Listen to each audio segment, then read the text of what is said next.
Саламатсыздарбы, урматтуу телекөрүүчүлөр, эфирде Улутман. Мына бүгүнкү биздин негизги сөз кыла турган нерсе бүгүн кыргыздын балбандары жөнүндө. Ошондуктан ушул жерде биздин студиябызга мына кыргыздын балбандарын жакшы билген, ушу балбандар жөнүндө жазган инсандардын баары келип отурат. Ошондуктан мен четинен мына бүгүнкү биздин студияга келген конокторубузду тааныштыра кетсек, Оғанбек Эмилбеков атабыз мына 85 жаштагы мына биздин Абдырахман балбан менен Кожомкул балбанды мына көргөн киши мына Оғанбек Эмилбеков. Ошондой эле бул жерде белгилүү биздин спорттун ардагери мына учурунда Белек балбан деп бул кишинин атасы Кожомкул балбан менен күрөшкөн экен. Мына ушул кишинин уулу Самидин Белеков агабыз отурат. Ошондой эле бул жерде Каба уулу Кожомкул балбандын өзүнүн чөбөрөсү Кожомкул атындагы фонддун жетекчиси Орозалы Кожомкулов инибиз отурат. Ошондой эле мына менин оң жагымда мына 81 жаштагы Жумгалдагы Абдырахман балбандын өзүнүн күйөө баласы мына Өскөн Жөөбаев атабыз отурат. Андан ар жакта мына биздин Кыргыздагы белгилүү инсандардын бири, тарых илимдеринин кандидаты, белгилүү тарыхчы, журналист, публицист Кыяз Сатарович Молдокасымов отурат. Ошондой эле бул жерде мына ушу биздин Бөлтүрүк балбан жөнүндө өтө кенен жазган, мына Ысык көлдөн чыккан Бөлтүрүк балбан жөнүндө чыккан ушу чыгарманы жазган мына биздин Кыргыз Республикасынын маданиятына эмгек сиңирген ишмер, журналист, жазуучу, публицист Мундузбек Тентимишев агабыз отурат. Мына ушул коноктор менен мына бүгүн ушу кыргыздын балбандары жөнүндө биз кеп кылмакчыбыз. Эми Оғанбек ата, мен адегенде сизге суроо узатайын. Мына сиз эми мына атактуу Жумгалдагы Абдырахман балбанды, мына биздин ушундай аңыз болуп айтылып жүргөн Кожомкул балбанды көргөн кишисиз. Мына ушул эки балбан жөнүндө бир жакшы бир элге бир маяк куруп бербейсизби? Мен өзүмдүн көргөнүмдү билгенимди айтайын. 1948-49 жылдар болуш керек. Мен ошондо Кызыл Ойдо 7 жылдык мектеп бар болчу Фрунзе атындагы. Ошо 7 класс, 7 жылдык мектептин 7 классында окуп аткан мезгилим. Башкача айтканда 14-15 келип, бир нерселер туура түшүнүп калган мезгилим да. Бир күнү окуудон мектептен сабакты бүтүп үйгө келетем. Үйгө келсем, үйдө мен ошо мектептин директору Отунчиев Токтобек деген үйүндө болчумун. Мага келип айтты, "Ока келдиңби?" деди. Келдим, сабакты бүтүп дедим. Келсең анда кийимиңди чеч, тиги Акылбектикине бар. Акылбек агасы ошондо конокко келетиптир Кожомкул балбан. Баргын дагы чечинип отуруп, чайды аккуратно жакшынакай кылып төкпөй, чачпай, кыйшайтпай, кучайтпай, чай сунуп, посо сунуп, тамак сунуп, тейлеп берип тур. Яныңда келин турат, келин сага сунат деди. Болуптур деп чечинип, Токтобек алып барып, сен могу жерге отурасың. Бияктан келин чай сунат, сен бияка сунасың деп баарын көргөздү. Макул деп отурам, анан эшикке чыктык. Кожомкул келетат дегенде. Эшикке чыктык. Эшикке чыксак анын жанында 3-4 киши бар экен. Айланайын жарыктык, ушунчалык мага бир өзгөчө көрүндү. Мен Кожомкул балбанды ойлодум. Бул жер шарындагы киши эмес го. Бул башка бир дүйнөдөн келген киши го. Марстан, Юпитерден, Сатурнден келген киши го дедим.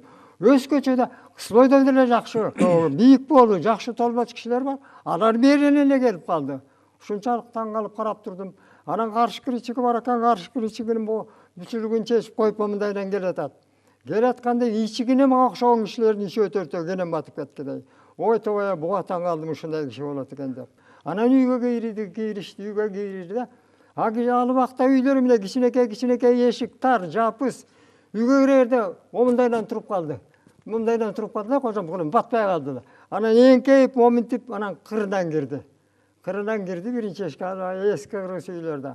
Кырынан кирип, көлөшүн чечип, көлөшүн бөлөк кишилер ыргытып таштаган жок. Көлөшүн акырын экөөнү бириктирип туруп, стенага мындайдан жөлөп койду. Мында мен Кожомкулдун ушундай тыкандыгын билдим мен, жанагыдай көрүнүшү менен. Анан үйгө кирди. Төркүйгө киргенден кийин аны Кожомкулду бири ичигин чечти, бири тебетайын алды, бири камчысын алып бөлөк жака, бөлөк комнатага алып кирип кетти. Кожомкул анан чай даяр кирип, мен чайды сунуп атам, шакылдатып, мен бул киши көп ичет го десем, 2-3 жыл ичти эл катары эле. Ошо Кожомкул айтып отурду, Акылбек маңдайында отурат. Мен кичинекейимде ийиним Окотай экөөбүз жетим калдык дейт. Бир бос үйгө жашайбыз дейт, ошол жерде чечек оорусу менен ооруп, эл туугандардын баары качып кетип калды дейт. Тиги чечек оорусу жугат экен деп. Экөөбүз эле калдык дейт. Тамак берер эч ким жок. Бир жакшы жеңебиз бар эле, ошол жеңебиз күгүм талаш элге көрмөй чуркап тамактап келип идишибизге куюп берип кайра кетип калып турат дейт. 1-2 күн ошо бакты дейт. Анан бир күнү эртең менен бир киши кирип келди дейт. Кандай балдар жаксыңар, ооруңарбы? Ооруп атабыз. Мен айыктырам айдалайындар. Оорудан айыгабыз деп тилегиле. Мен Кысылойлук 30-чу табып деген мен болом деп айтты дейт. Укуп жүргөнбүз дейт. Кудай айыктырса айыгат экенбиз деп ишенип калдык дейт. Анан жанында эмелери бар экен дейт. Чөптөн жасалган дарылар бар экен дейт.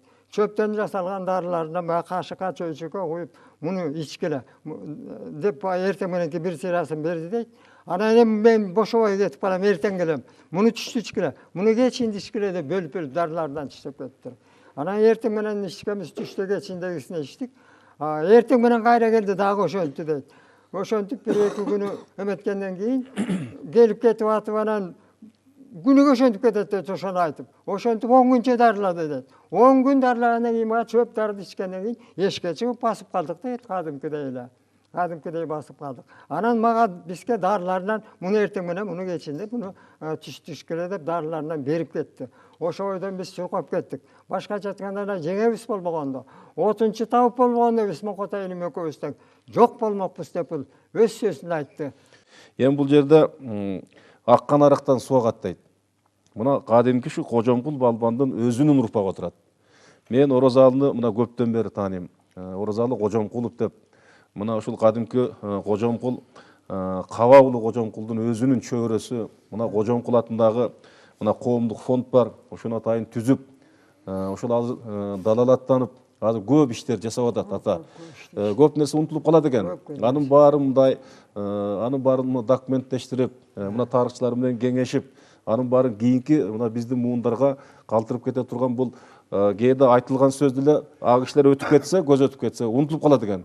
Мунун баарын ушу тастыктап фонд түзүп, бүт баарын мындай жыйнап жүргөн ошол өзүнүн чөбөрөсү мына азыр ким Орозалы отурат бу жерде. Орозалы, эми ушул Кожомкул атабыз жөнүндө сенин чоң атаң жөнүндө көп кептер айтылып атат. Эмне иштер жасалып атат эми? Өзүң бир айтчы. Каба уулу Кожомкул атындагы эл аралык коомдук фонд былтыр жаңадан түзүлдү. Эл аралык деңгээлге чыгардык, буюрса ошондой кылып түздүк. Анан мен өзүм жетектеген көптөгөн программалар бар. Өзүм да ушул балбандарга, өзгөчө спортко көбүрөөк ыктап жүргөндүктөн ушул фондду ала электен мурда колумда турган китепти жазган болчумун. Ушу Кожомкул балбан баяны деп. Бул китепте бир гана Кожомкул атабыз жөнүндө гана маалыматтар эмес да. Биякта Кожомкул атабыздын замандаштары болгон, Айтылуу Ысык көлдөн чыккан Бөлтүрүк деген балбан замандашы кирген. Анткени ошо Бөлтүрүк атабыздагы Кожомкул атабыз менен күч сынашып калган алыптардын бири. Андан тышкары ошо Жумгалдан чыккан Абдрахман балбан дагы кирген. Анан бул китеп баягы Кожомкул атабызды өз көзү менен көргөн, колунан кармап калган же ат үстүндө жүргөнүн көргөн кишилердин айтуусу боюнча жазылганда, тагыраак айтканда атам өлсө да атамды көргөн өлбөсүн деген сөзүнүн маанисинде жазылган. Эми фондду алгандан бери мен ушул бир гана Кожомкул атабыз эмес, жалпы биз спорт тармагына көбүрөөк ыктагандыктан ушул бир долбоор иштеп чыгып атабыз. Ушу атам өлсө да атамды көргөн өлбөсүн деп. Мына бул жерде ушу Огонбек атага окшогон аксакалдар бизде ондоп саналат бүгүнкү күндө. Ошол кишилердин билгенин тарыхка жазып калтыруу боюнча ушундай иштерди жүргүзүп атабыз да, ушундай эфирлерге чыгарып, жалпыга маалымдоо каражаттарына ушу аксакалдарыбыздын билгендерин ушу калтыралы деген ойдо жүрөбүз да. Мен ушул китепти жазып жүрүп, ушул үч алып жөнүндө абдан таң калып, адамгерчилик жактарына, билимге умтулган жактарына аябай таң калдым да. Мен Кожомкул атабыз тууралуу көп эле маалыматтар айтылып жүрөт. Мен өз атамды айта бербей, мындай башкача башка алыптарга дагы көбүрөөк айтып кетейин. Бөлтүрүк балбан. Бөлтүрүк балбанды мен өзү туулуп өскөн айылына барып, ушу китеп жазып жүргөндө Оттук деген айыл экен, Тоң районундагы.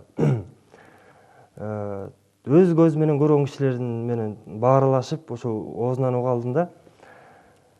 Орозакун деген аксакал жолукканда минтип айтканда, ал аксакалга бөлтүрүк балбан айткан экен.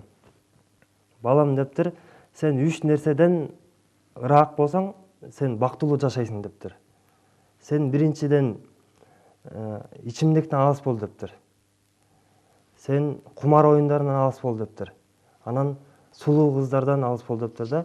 Мен ушул үчөөнүн запкысын чегип калдым. Ушул үчөөнүн ыраак көп азгырылбасаң, сен бактылуу жашайсың дептир да. Бул сөз эмне деген түпкүсү чоң да, философиялык мааниси абдан чоң. Мен ушул сөзгө кийинки убактарда көп айтчу болдум да. Анан бул бөлтүрүк балбандын өз үйүн мектеп кылып бергенин уга алдым да ошол жерден. Анан бул деген өтө чоң бир керемет иш да. Өз үйүн мектеп кылып бул кийинки балдардын билимдүү болуусуна шарт түзүп берген алып киши болгон. Бир эле балбан киши эмес, бул ушундай билимге умтулган өтө мыкты киши болгон экен да. Мына Мундузбек байкемдин бир мына китеби турат да, Абайдын баласы Ауезовдун досу Бөлтүрүк деп. Мына ошол жерде бир мына Кажымухан деген казактын атактуу балбандын жазган мындай сөзү бар экен да. Кыргыздын Бөлтүрүгү ушундай болсо, бөрүсү кандай болду экен деп бул атактуу Кажымухан казактын балбаны жазган экен. Мына ошол Бөлтүрүк деген балбан мына Ысыккөлдөн, мына сен айтып атасың, ошол Оттук деген айылдан, Мундузбек байке. Бул киши жөнүндө сиз көп жаздыңыз. Мына китепте да даана басылып, мына бул жерде элдин кээ бирлери окуп таанышты. Ошон үчүн ушу Бөлтүрүк балбан жөнүндө Ысыккөлдөн чыккан бир кеп сөз айтып берсеңиз сиз. Бул Бөлтүрүк Чолмон уулу биздин айылда жашап өткөн киши, Оттук айылында, Тоң районунда. Анан тайекеликте жагы бар, бизге жакын эле. Биз бала кезибизде жакшы эле көрүп калдык. Эсимде турат, 69-жылы жайында ошондо жаңайлак чыркап жүргөн 12деги бала экенмин. Үзүлүп атат да бул киши. Тууган туушкандар үймөлөктөп, тиги совхоз жетекчилери тигилер келип атат. Анан көпкө барып үзүлдү. Ошондо эл күбүрөп атышты, билгизбей эле. Анан мен маани деле бербептирмин. Кийин эметсем, муну мединституттун профессорлору дүйнөдөн өтсө сөөгүн анатомия музейине алып кетели деген экен да. Сурап алалы же сатса сатып алалы. Эмне үчүн дегенде мындай зор киши жок. Зор киши жок. Эми баягы семиз чоң кишилер деле бар. Бул шыңга бойлуу, чымыр, бою бир жанагы үйлөргө киргенде босогодон мойнун бир топ эле мом түкүрчү. Зил деген машинеге отуралчу эмес, ошо карып калган 70-тен өткөн кишинди да. Анан жана МАЗ деген машинелер бар эле, алардын кабинасы эме болуп, ошого кичине мом түп алып, анан жана курсовой машиненин үстүнө элдер түшчү эмес беле. Элдин баары малдаш токунуп отурса, Бөлтүрүк отурганда бир киши туруп келаткандай, ошо карып келатканда биз көрүп калдык да. Анан бул киши 76 жашында өлдү, 1894-жылы туулган экен. Кыргыздын акыркы чоң балбаны деп сөз кылганы эсимде да. Анан бул киши өтө кызык тагдырды баштан өткөргөн киши. Өтө кызык тагдырды баштан өткөргөн киши. Ошо бала кезде аксакалдар той аштарда сөз кылчу эле, ошондо жазылып калган эмес экен. Ушундай сазга тыгылган буканы сууруп алып эле Кочкордо бир бай өзбек чыгып кыргыздарга кордук көрсөткөндө, арабанын сом темирин момунтип ийип койгондо өзбектин жүрөгү түшүп калып, кыргыздарга эметпей калган. Бул эмне деген балбан депчи. Анан бул 20 жана 16 биринчи дүйнөлүк согушта бул Австрия, Польшага чейин барып келген балбан. Бул Үркүнч чыгаар алдында биздин Кыдыракенин балдары деп коебуз. Окоп казып, тылдык жумуштарды аткарып кайра келесиңер деп биздин айылдардан 30 чакты баланы Бөлтүрүктү баш кылып жөнөткөн. Австрияга туш келген. Булар окоп казып жүргөн, Польшага барган. Анан 17-жылы февраль революциясы чыкканда ар ким үйүнө кайтыш керек болуп калат. Кайтууга мүмкүн эмес. Эптеп Москвага келдик дейт. Акат деген чоң ата Жылкыбайды кийин эле айтып жүрүштү. Казан вокзалына келсек, поездга отурууга мүмкүн эмес дейт. Ошондо Бөлтүрүк момундай күрөктөй эле момундай менин артыман кармагыл элди сүрөп отурду дейт. Анан бир вагондогу элдин баарын бошотуп туруп, кыргыздын баарын салып, нан берип Ташкентке салып ийди. Өзү калып калды дейт. А көрсө, Москвадагы орустар муну циркке алып калмак экен дейт. Анан а жерден Иванов Вознесенское барып, а жерден дагы циркте бир аз иштеген экен. Аңгыча Октябрь революциясы эметип, жана Чапаевдин дивизиясына кызыл аскер болуп кирип кетет. Генерал Памфилов экөө дос болгон, абдан дос болгон. Ошондо эфрейтор экен. Генерал Чапаевдин дивизиясында согушкан ушул киши. Бул кишинин Варшавадан туруп түшкөн сүрөтүн бул кыяздын устаты Анварбек Хасанов деген бир тууган кайнысы берген. Бул киши орусча да мыкты билген, шыңга бойлуу, сулуу киши болгон. Мына Чыңгыз Айтматов да жазган бул киши жөнүндө. 1961 июнда Муктар Айсун сөөгүн коюп атсак эле алдыда бир аксакал келе атат дейт. Айлан айын чоң дейт. Бул ким деп сурасам, бул Кыргыздын Бөлтүрүк деген балбаны деп. Чикем ошондо көрдүм дейт. Ошондо карып калганда да сулуу киши экен дейт.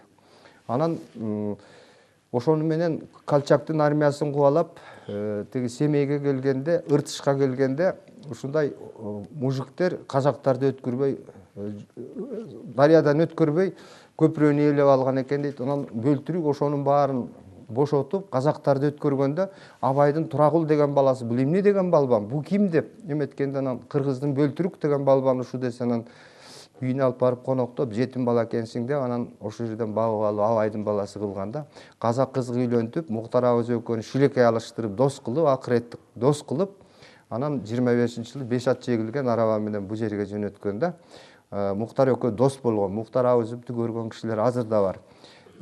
Анан Бөлтүрүктүн балбандыгы Кажы Мукан менен абдан жакшы мамиледе болгон деп жүрүшөт. Поддубный экөө келгенде, биздин Бишкекке келгенде, циркке өтүк аябай агитация жасашкан экен, Бөлтүрүк болбой койгон экен. Өзү тамакка да сыпа, маданияттуу да киши болгон. Анан биз угуп калчук, аксакалдар ошо коштоп барган аксакалдар айтчу, 32-жылы Кочкордо Кожомкул менен күрөштүрөбүз деп. Анан экөө жакшы мамиледе экен. Мен Кожокон менен күрөшпөйм десе болбойт. Болбойт эми. Сен тияктан келет деп, анан ошондо арабага салып барганбыз дейт. Анан күрөшөбүз деп атканда куйручук ортого түшүп, бири-бириңерди майып кылып коесуңар. Баягы Баймуратовдун заманы өткөн. Андан көрө жөн күчсүн ашкыла дегенде анан жанагы така сындырышкан, экөө тең сындырган кол менен. Муктар Абызов, бул Саякбай Каралаев экөө өтө тууган. Экөөнү каарман кылып роман жазам деген экен да. Роман жазам деген экен. Ушул бир тукумдан чыгып, бир айылдан чыгып, анан граждандык согушка катышып, абдан кызык тагдырлуу булгандай. Анан Орозбеков абдан сыйлаган экен Бөлтүрүктү. Ушол бир жолу Октябрь майрамында Кожомкул Кажы Мукан келип калган экен. Кажы Мукан менен Бөлтүрүктү эми Кажы Мукан чоң балбан, олбурлу абдан. Анан Бөлтүрүктүн кол укмуш күчтүү болчу дейт. Кол күчтүү болчу дейт. Анан кол күрөштүргөндө 20 мүнөт жеңе албай койду дейт. Жеңише албай койду дейт. Анан ошондо жанагы Кыргыздын Бөлтүрүк ушундай болсо бөрүсү кандай экен деп Кажы Мукан эметкен да. Ал бүт мындай шыңгале бойлуу өңдөнүп турат, бирок кол күчү Бөлтүрүктүкү кыйын болгон дейт. Анан бул кишиге эмне үчүн циркте иштегени сунуш кылган. Бул татарга да окшош, казакка да окшош. Мындай бир кандайдыр чабжаак өңдөнгөн киши болгон да. Татар деп койсо да болот, башкырт деп да койсо болот. Анан бул киши жөнүндө жазылбай да жүрдү. Кийинки заманда мен 74-жылы менин атам деп мен жазсам, Түгөлбай Сыдыкбековго алып барсам, ай бул чыгарбайт булар. Алматыга салып үйдө анан Алматыдан чыгарганбыз. Семейде Абайдын музейинде Бөлтүрүктүн сүрөтү илинип турат. Бул Кыргыздын чоң балбандардын акыркысы деп койсок болот муну. Азыр мен оң жагымда отурат, муну айтып атпайсыз, жанагы ошол кадимки Абдырахман балбандын өзүнүн бир тууган күйөө баласы, Бул киши да 81 жашта экенсиз. Чынын айтканда эми Кожомкул атабыз жөнүндө маалымат көп дебедимби? Бирок мына Абдырахман балбан жөнүндө мында бизде кыргыз элинде маалымат азыраак. Азыр мына биздин телекөрүүчүлөрүбүзгө дагы мына кызыктуу болуш керек. А кишинин бою кандай болгон, а кишинин келбети кандай болгон, ушул киши жөнүндө бир сүрөттөп берсеңиз. Анткени сиз ошол кишинин күйөө баласыз. Туурабы? Эми менин көргөнүм, билгеним Кожокон менен күрөшкөнүн көргөнүм жок, айтканым жок элем. Кайнатам, атамчы. Кайнатаңызды көргөн жоксузбу? Жок, ошо кайнатам өзү айтчу эле Кожокон менен. Эми кайнатам эне атасынан жетим калыптыр. Анан атасынан бир тууган Улак деген агалары а кишинин жетимчилигине карабай, тимел ушундай багып барыптыр. А киши анан кийин мындай суусуга чыгылганда кулак байлаңга килтиген мындай эмелерди алып келип коюп берчү мен дейт. Билбем дейт балбанчылыгымды. Анан бир жылы жасында эле 17 келип калдым да дейт. 17 келип калганда ушу чүйдөн арғымақ деп бір қарағашқа пұшты шықма сап барып берішті дейді. Ошоны аттылып мініп тұрғын барам. Аны мініп жүремін дейді. Ештемен ішім жоқ дейді. Анан ошол айрылыста бірді еңішті де күресте де қой болған екі адам бар дейді, аттарын ұмытып қалдым. Bir gündür Mingteke деген de aytыбыз бар, kışlaq ошондо. Анан Чаяк деген барыбызга барып келели болум. Жүргөнүмдө эле эришти барып дейт, атымды минип алдым дейт. Анан Чаякка келдим дейт. Чаякка келип, түйүмнү бүтүп анан кайда кетип баратабыз дейт. Анан кайда кетип баратсак, сен балбансыңбы? Сен кыйынсыңбы? Деле эки жагыман жолмалай баштаса болобу дейт, таткылап эле. Мен тамашалап аткан экен деп жүрөм дейт. Бир убакта эле адамдын тоорумайынча эмете албайт. Bir vakta letim doğrulta başladı ököten. Oşonda ököntен biyagын zatıp biyakırtıp, bunu sırıtıp biyakırtıp, ököntен attарын жөөт таштабаттарын айтып алып жүре бердим дейт. Келип үйгө келдим, айтып өкөм не болду дедик. Келген дөстөрүнөн сурайсыңар деп койдум дейт. Анан барып үйүмө жатып алдым дейт. Жатып алып эртеси эртең менен шашкеченде эле Мурсабек деген айлысы болушу экен да, Чаяктын болушу. Ошо барып калды дейт. Анан барып калып эле элге там жок. Осы үйде ешікеттігі шырдақ салып, шырдақтыны көлдерін салып, алып келіп еле қонақтап, қосыны сойып атсат дейді, қымыз алып келіп үшін туатсат дейді. Анан отырғандар ба Мұрсыбек кеп қылды дейді. Эми бір атты басты күшінің ашы болады екен. Атын айтты ле. Өйдекке қалқастық сылтуда. Анан ошоға балбан күреш беріп атат. Ат сабыш беріп атат. Ошоға Макей деген тақай ат сапты екен. Сіздің атыңыз болса даярдыр әмсі баға балбан тағап бергіле. Ақсақалдыр деді дейт. Анан бизде жарақты балбан жоқ, анда жоқ деп жооп берет дейт. Деселе баягы ичи күйүп калган эки агам балбан ұстап койгон. Балбан жоқ дейсиңер. Абдрахмандан башка аякта балбан ушул жерде. Экөөбүз бирди койбойбуз, экини билбейбиз, тойбойбуз деген. Экөөбүздү тең аттан ыргытып атыбызды айдап жүргөн Абдрахман жарбаган ким жарайт деди дейт. Деселе анан кайсы бала көрсөтчү деди дейт. Мен тиерде отурдум эле тасында тегилесе турчу бала деди дейт. Анан тургандан бу жарбаганда ким жарайт? Төрт бизге кошуп, мага кошуп бересиңер деди дейт. Дегенде эле атымды макул болуп дейт, болуш айтпаса айласында. Анан кийин атымды бош кой бердим эле дейт. Анан багы айгыр эмесе желеге катып калып, анан кайра келип тегелектеп турган дейт. Кармайлы деп кармасак, карматпай, бай келген аттай качып атат дейт. Анан баттай качып аткан жерине туруп калдым дейт. Кайра келатканда багында аттап атканда атты шыйдан карап туруп, колума тилип тартканда ат чөгөлөчү дейт. Анан чөгөлө түшкөндөн кийин бул жарабагандан кийин ким жарайт деп башымыз ойланып чачып атат дейт. Садага чап атат дейт. Ошентип анан Мурсабек кошуп барды дейт. Келип, анан кийин башка келдик дейт. Келгенде өзү кыргыз, аты Дунган экен. Ушу киши Кожомкулду алган. Кожомкулду жеңген балбан киле. Ушу түшкөрө тастага деп башы дейт. Жаш бала болсун дейт, 17-дем дейт. Абдрахман балбан. 17-дем дейт. Анан кийин эсим чыкты дейт. Мурда түшүп көрбөсөм, эмнек билбесем. Анан кийин ат меткен кишиге айттым дейт, мага чөтүккө мага түшпөй эле койсучу деп. Десем барып турайынчы деп барып анан кийин кайра келдик деп болгудай эмес, күч атасын тааныбайт. Күчү болсо аянбасын деди дейт. Анан барып анан кийин баштагандар бар Дунган түшсө болобу дейт мага. Өзү ак посат минип түштү дейт.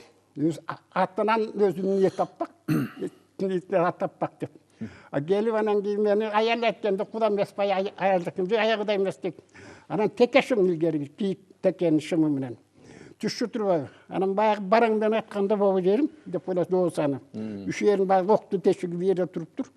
Ан келгенде кармак турган эки көздү текелгөн байдан келип эле баягыдан колун саптым эткенде айрыга айрылып барып семет жетип калды дейт. Ого да сүрдеп калдым дерле. Анан кийин болгон жок, кайра келем этип атат дейт. Этимди оорутуп эле. Анан бир вакыттан анан кийин жаным атышып кетип атандар ушудан келген көрөйүн деп бак кармап туруп ээрге басып неметкенде аты чөгөлөй түштү дейт. Чөгөлөп өзү да эметип атат дейт. Ошо жерден басып алып туруп момуттум дейт ээрге ныкыйлаганда мурдунан кан атып атат. Ак посаттын оңуросу кыпкысылакан болуп калды эметип. Анан эси болуп калды, анан түртүп идим. Анан түртүгөндөн кийин жыгылып калды, байга меники болду, айларда эметип жүрөт. Анан кийин бабаде Кожомкулду жеңген балбанды жеңген кандай бала болду экен деп эле анан айын тегеректеп атышат дейт баарысы. Анан ошентип биринчи жолу ошентип Дунганды жеңдим. Рахмат ошол Абдрахман балбан канча балалуу эле бул киши? 5 kız 4 balası var эле. Сиз канчанчы күйөө бала болосуз? 4-чүсүмүн. Жана биринчисти мен таякем деп атпай сүйдүү деп. Ошол киши эң улусу. Эми ошол эр тагайын тартат дейт. Ошол Абдрахман балбанды тарткан жээндер, неберелерден чыктыбы бирөө жарымы? Небереси бар, тренер болуп тиги Америкада жүрөт. Балган. Анан мен өзүм неберем, мына ушу жер чайыкта бүгүндө күрөшүп атат, 10 класста окуйт. Ал жакшы. Дагы ушу балбан болуп. Жакшы элеби? Балбандыгы барбы? Бар, бүгүндө күрөшүп атат. Иши кылып ошо а кишиден мындай балбандар уланып кетсе болот.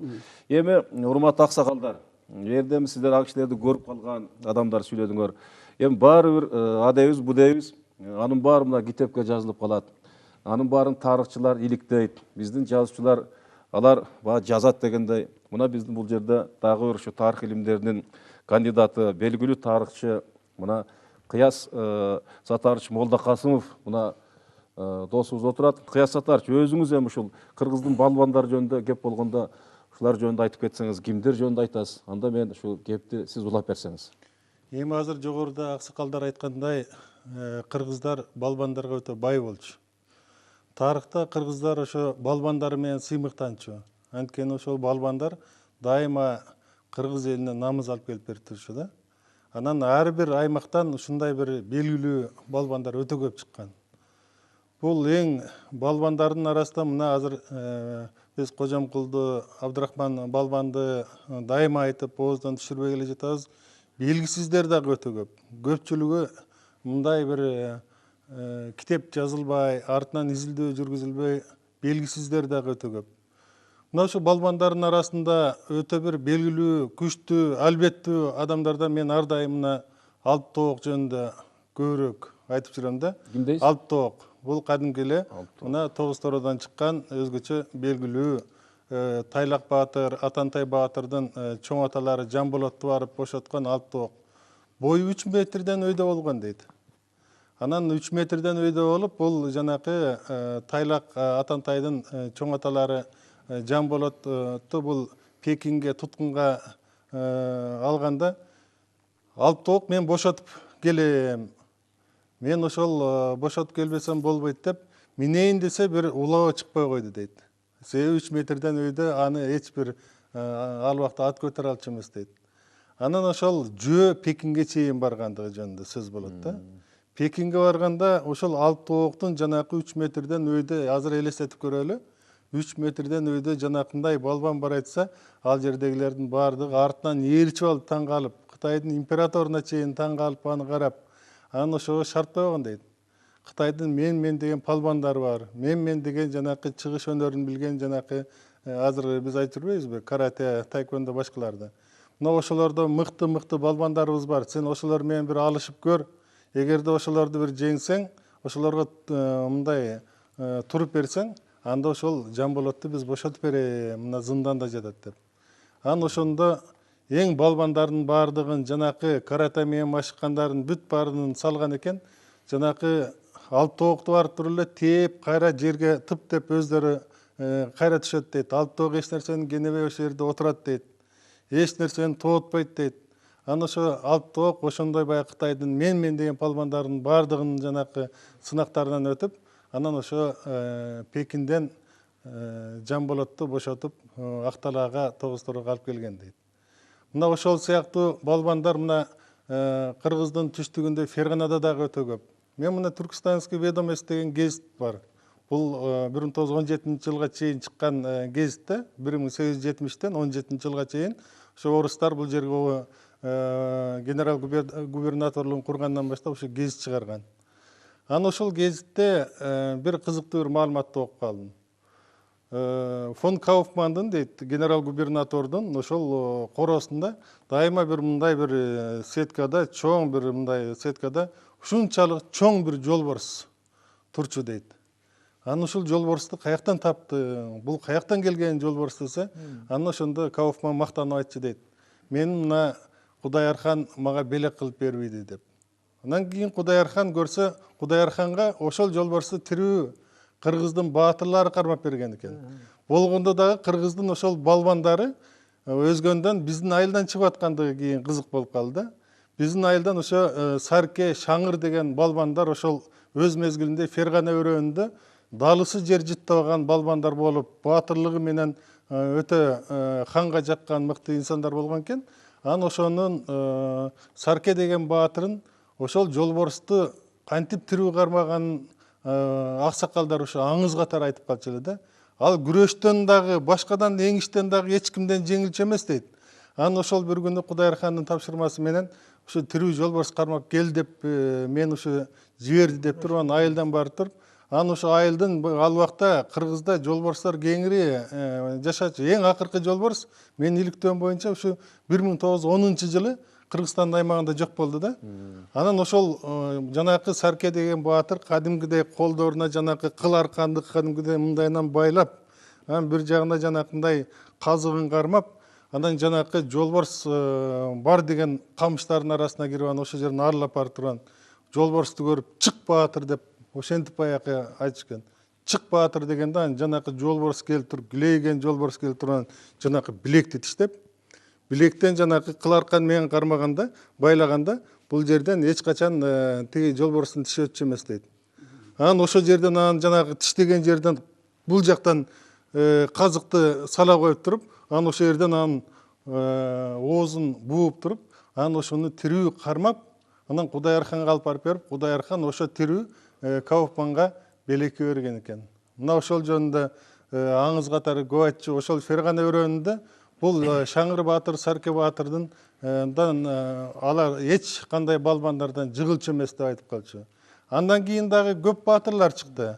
Көпчүлүгү баягы Кожомкул сыяктуу, Абдурахман Палбан сыяктуу мындай кеңири бир коомчулукка аты белгис болсо дагы, ошол Фергана өрөөнүндө аты өзгөчө болгон Сакы деген бир балбан чыккан. Сакы балбан ушул Фергана өрөөнүндө Андижаңда топ болобу, топ деп койчу анда жанакындай чоң бир күрөштөрдө. Же болбосо Ферганада күрөш болобу, ошол жерден эч кимден жыгылбай, анан дайым ошол жерден жеңип анан келчү дейт. Анан ушул айылда көп айтып калчу эле, бир күнү Өзбектин эң күчтүү бир балбаны, ошол Сакы балбанды мен ошону атамы жыккан экен. Мен Сакы балбанды жыкпасам болбойт деп аттанып, анан жанакы ал убакта Өзбек арабага түшүп алып, айланасына адамдарын коштоп алып тургандан кийин өзгөнгө биздин айылды көздөй келет дейт. Биздин айылга жетээрде мына Какыр деген айыл бар. Ошол Какыр деген айылдан Сакы балбан ал жерде дыйканчылык кылып жүргөн мезгил экен. Кайда бар айтасыңар десе, биз ушу Сакы балбанга барып туруп күрөшөлү деп айтабыз. Эми ал жакка бара болбой эле койбойсуңарбы? Ушу Фергана өрөөнүндө Сакы балбанды жыккан эч ким болгон эмес эле. Анан мен кээде Сакы балбан менен күрөшө коюп жүрөм. Мен менен күрөшкүлө, менден жыгылсаңар, кеткиле, жыксаңар, анда барып Сакы балбан менен күрөшкүлө деп, жана Сакы балбан аябай шум болчу дейт. Анан жанакы өзбектерге айтып калды дейт. Анан ошол жерден жанакы Сакы балбан жанакы килейген жанакы ушунчалык болгондо да 2 метрден өйдө ушундай бир бордолуп баккан балбан экен дейт. Ошол жерден бир көтөрүп туруп жанакы бир жолу таштаса, тигилер баягы ызаланып кетир. Жок, кайрадан күрөшүңүз деп.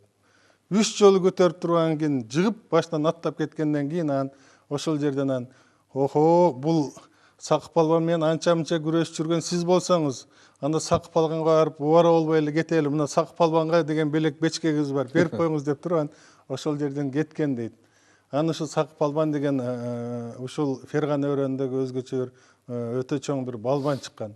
Мына ушул сыяктуу балбандар жерлерден өтө көп чыккан. Бул жагы Лейлек, бул жагы Атбашы, бул жагы Талас, бардык чөлкөмдөрдөн жанакы даалысы жер жыттабаган өтө күчтүү балбандар көп. Рахмат Кыяз мырза. Мына сиз бир топ балбандарды айттыңыз, албетте биз эми көпчүлүгүбүз билбейбиз. Мына Тогуз Туроодогу мына Алтоок баатырдын биринчи угуп атабыз көпчүлүгүбүз. Ошондой Фергана өрөөнүндө чыккан баатырларды жанагы жолборсту кармап белек кылып берген, ошол албетте мына Кыргыздын бай элден чыккан балбандары да, ошо балбандары.